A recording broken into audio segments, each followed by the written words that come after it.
তার দৃষ্টির প্রচ্ছদে মেঘ ভাঙা নীল রোদে লেখা রয় হাসির কবিতা। চেয়ে চেয়ে দেখি তাকে, সে হাসির ফাঁকে ফাঁকে আঁকা থাকে বেদনার ছবিটা। সে যেন হাওয়ায় ওড়া প্রজাপতি, একজন মায়াবতী মায়াবতী।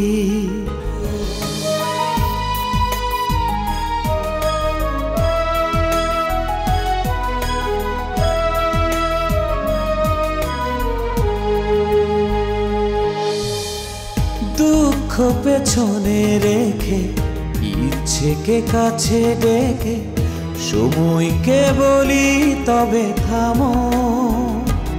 ও স্মৃতির চাদর পরে গল্পের শহরে তার পথে এক হতে নামো। সে যেন হাওয়ায় ওড়া প্রজাপতি, একজন মায়াবতী মায়াবতী।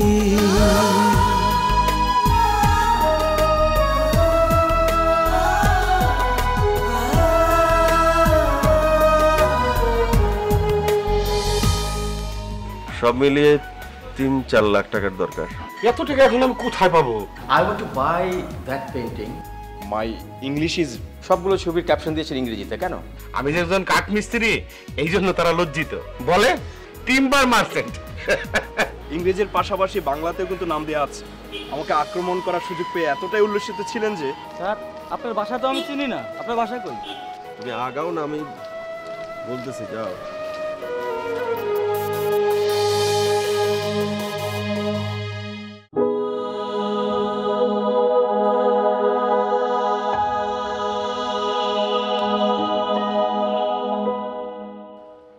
স্যার, আপনার শরীরটা মনে হইতেছে বেশি খারাপ।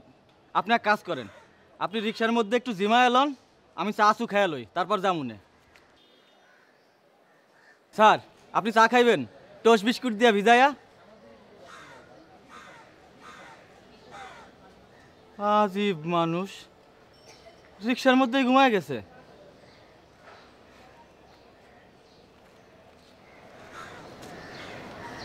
ভাই, এক কাপ চা দেন, দুধ চিনি একটু বেশি দিয়েন।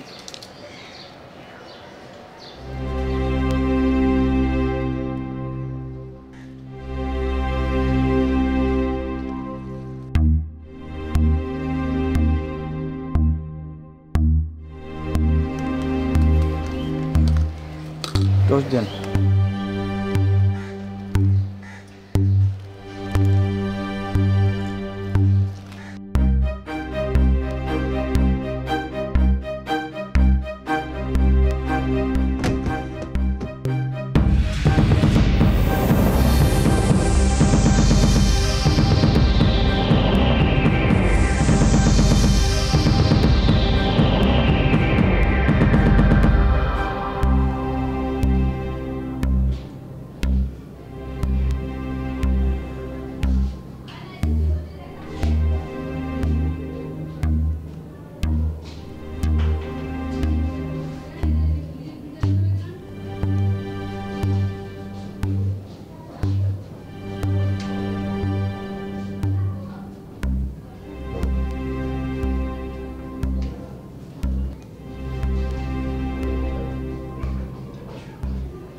স্যার,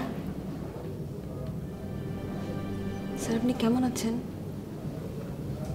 স্যার, আপনি আমাকে চিনতে পারছেন? আমি জাহানারা।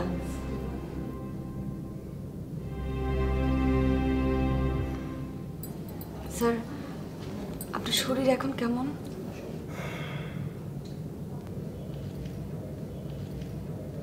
শরীর ভালো।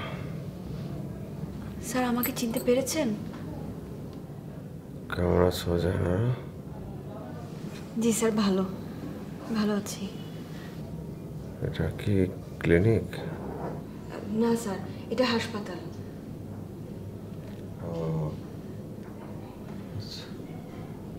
স্যার আমরা জানতাম না আপনি হাসপাতালে। 12টার সময় হাসপাতাল থেকে ফোন দিল আপনি এখানে। আপনার পকেটে ভিজিটিং কার্ড ছিল, সেটা দেখে ওরা ফোন দিয়েছে। স্যার আপনি অনেকক্ষণ অজ্ঞান ছিলেন। আচ্ছা, স্যার চিত্তবাবু ফোন ধরেছিল, তারপর উনি জানলেন যে কিছুই বুঝতে পারছিলেন উনি টেলিফোনে। আপনার নিচে রাখবেন, আপনার ব্লাড প্রেশারটা একটু দেখুন।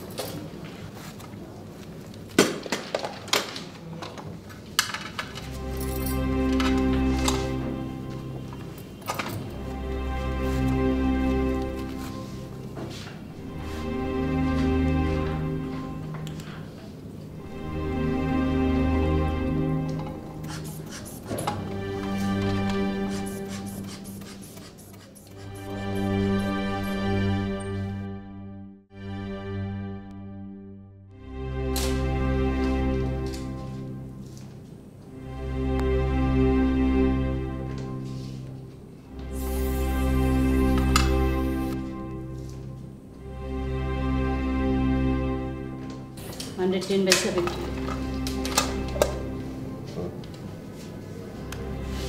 Jonas 98.6.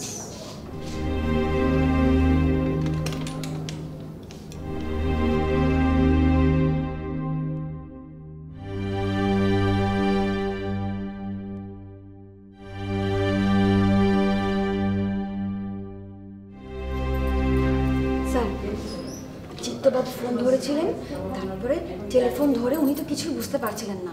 তো আমাকে উনি ফোন দিলেন, ফোন দিয়ে বললেন যে দেখো জাহানারা হসপিটাল থেকে ফোন দিয়েছে, আমি কিছুই বুঝতে পারছি না ওদের কথা। তারপর আমি ফোন ধরলাম, ফোন ধরে আমি তো তখন বুঝলাম যে আপনার কথা বলছে, আপনি রিক্সা থেকে নাকি পড়ে গেছেন। তখন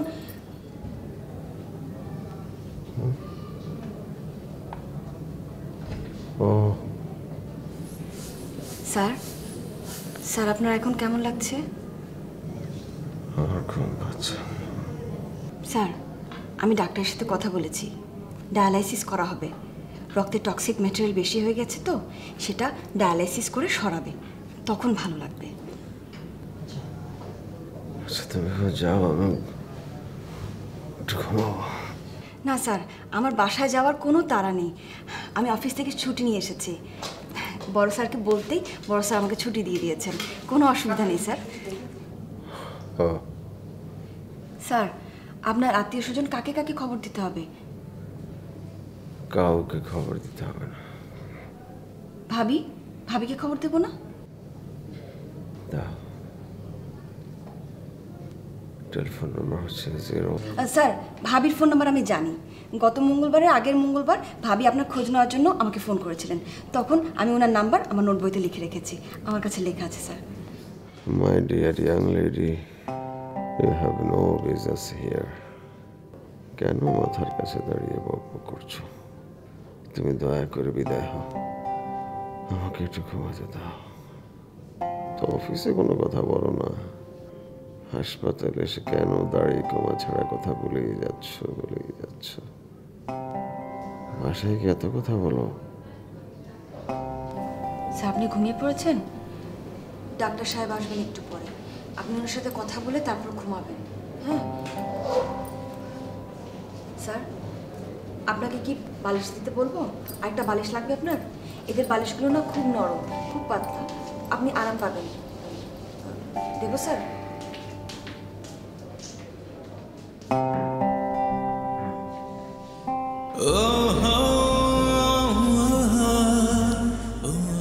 তোমার কি অস্বস্তি হচ্ছে? না না, মনে হচ্ছে কেমন যেন বেশ অনিচ্ছা নিয়ে বসে আছো। কোনো অসুবিধা নেই, তোমার অনিচ্ছা দূর হয়ে যাবে, কারণ আমি অনেক ভালো কম্পেনিয়ান। আশা করি তা তুমি স্বীকার করো। জি স্বীকার করি। এক সময় আমার জন্যে বেশ আগ্রহ নিয়ে বসে থাকতে, এটাও বোধহয় ভুল না। না, ভুল না। যখন ক্লাস 10-এ পড়তাম তখন আপনাকে দেবতার মতো মনে হতো। এখন মনে হয় না? না। এখন তাহলে কি মনে হয়? সাধারণ একজন মানুষ মনে হয়। সাধারণ? সাধারণ এবং একটু বোকা। বোকা? এই প্রথম কেউ আমাকে বোকা বলল। আমি প্রথম বললাম বুঝি? আমার ধারণা ছিল আমার আগেও আপনাকে কেউ বোকা বলেছে। না, বলেনি। আচ্ছা, এই যে তুমি আমাকে বোকা বললে, তার কি একটা ব্যাখ্যা তুমি আমাকে দিতে পারো? আপনার মধ্যে একটা লোক দেখানো ব্যাপার আছে, প্রবলভাবেই আছে, তাই না? আপনি আপনার মেধার একটা বড় অংশ ব্যয় করেন লোকদের কিভাবে ইমপ্রেস করবেন সেটার কায়দা কানুন বের করার জন্য। এই যে আপনি আর্ট গ্যালারিতে একটা নাটক যে করার চেষ্টা করলেন, সেটার পেছনেও এই বিষয়টা কাজ করেছে। আমাকে নিয়ে যে এখন রিকশায় ঘুরছেন, এটার পেছনেও আমাকে ইমপ্রেস করার একটা বিষয় আছে, তাই না?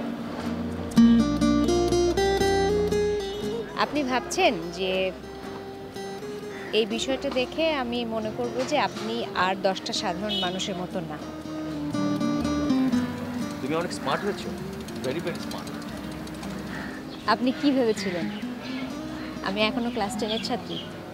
না না, তা ভাবিনি। তবে কি? এতটা স্মার্টনেসও আশা করিনি। আর তোমার এই স্মার্টনেসের সাথে সাথে এক ধরনের কাঠিন্য চলে এসেছে তোমার চরিত্রের মধ্যে। I like it. কি হলো, হাসছো যে? আই লাইক ইট কথাটা শুনে হাসলাম। আপনার মনে আছে আপনি আগে প্রায় আই লাইক ইট কথাটা বলতেন? বলতাম নাকি? আমার মনে নেই। রিকশায় ঘুরতে ভালো লাগছে না, চলো কোথাও গিয়ে বসি। আর রিকশায় কথা বলে আরাম নেই, মুখ দেখা যায় না, তাকিয়ে থাকতে হয় রিকশাওয়ালার পিঠের দিকে। রিকশাওয়ালা ভাই, আপনি ডান দিকে যান।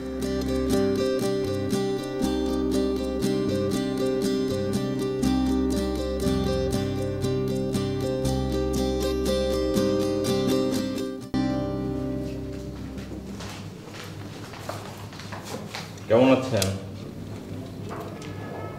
ভালো ভালো। শরীরটা কি দুর্বল লাগছে, বমি বমি লাগছে?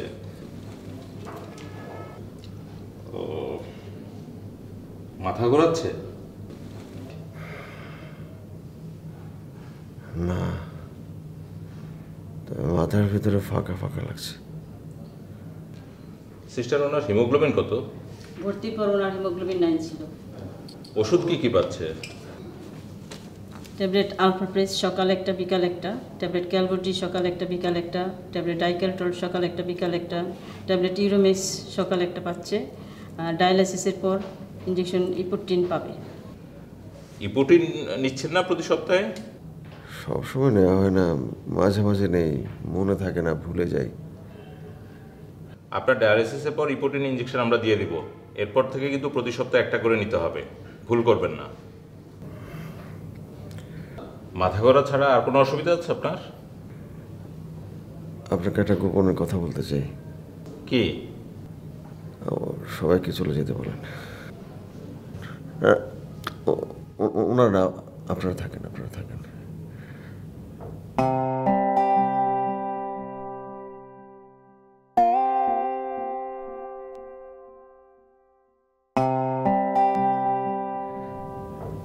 এই যে আমার বাবা, সে কালো শাড়ি পরা মেয়েটা আছে না, একে আমার চোখের সামনে থেকে যেতে বলেন। মেয়েটা আমাকে বড্ড বিরক্ত করছে, আমাকে ঘুমাতে দিচ্ছে না, আমি একদম ঘুমাতে পারি না, যাইতে বলেন। আচ্ছা, এটাই আপনার গোপন কথা নাকি আর কিছু বলবেন? এটা আমার গোপন কথা, আর কিছু বলবো না। আচ্ছা, আমার অবস্থা কি বলেন তো? আপনার টেস্ট প্রায় সবই করা হয়েছে, আপনার কিডনি ভালো কাজ করছে না। এই মুহূর্তে চিন্তার কিছু নেই, ডায়ালিসিস করলে আরাম বোধ করবেন। ইতিমধ্যে কিডনি ট্রান্সপ্লান্টের ব্যবস্থা করতে হবে, খুঁজে দেখুন ভালো কোনো ডোনার পাওয়া যায় কিনা। আপন ভাই বোন হলে ভালো হয়, না হলে রক্ত সম্পর্কের কেউ। সন্ধ্যাবেলায় স্যার আসবেন, উনি সব বিস্তারিত বলবেন আপনাকে। আপনি রেস্ট নিন, শুয়ে থাকুন চুপচাপ, একটু ঘুমানোর চেষ্টা করুন। যে কোনো ওষুধেই বিশ্রাম চমৎকার মেডিসিন।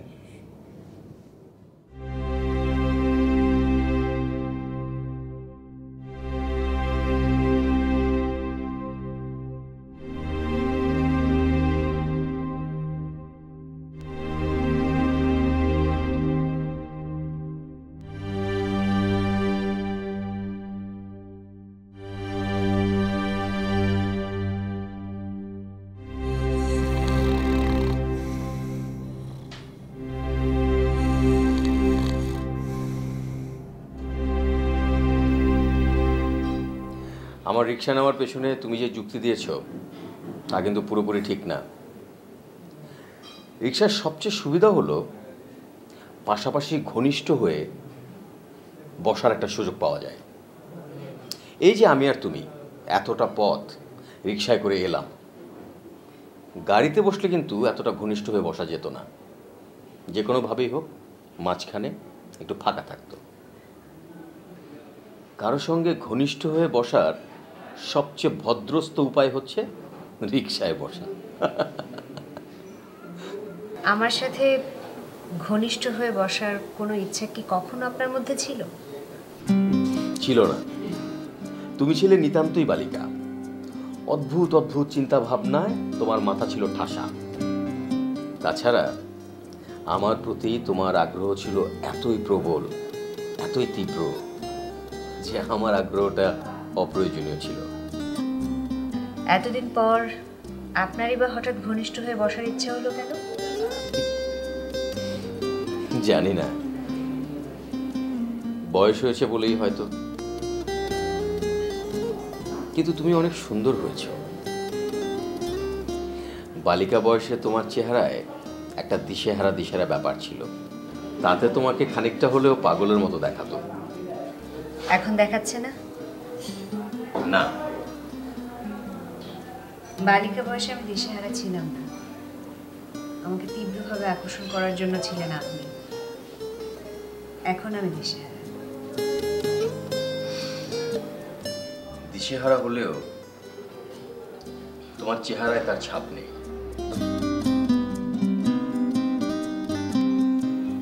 এখন অনেক কিছু ঢেকে রাখতে শিখেছি। মায়াবতী তার দৃষ্টি প্রচ্ছদে মেঘ ভাঙা নীল রোদে লেখা রয় হাসি রং কবিতা। চেয়ে চেয়ে দেখি তাকে, সে হাসির ফাঁকে ফাঁকে আঁকা থাকে বেদনা ছবিটা। সে যেন হাওয়ায় ওড়া প্রজাপতি, একজন মায়াবতী মায়াবতী। সে যেন হাওয়ায় ওড়া প্রজাপতি, একজন মায়াবতী মায়াবতী।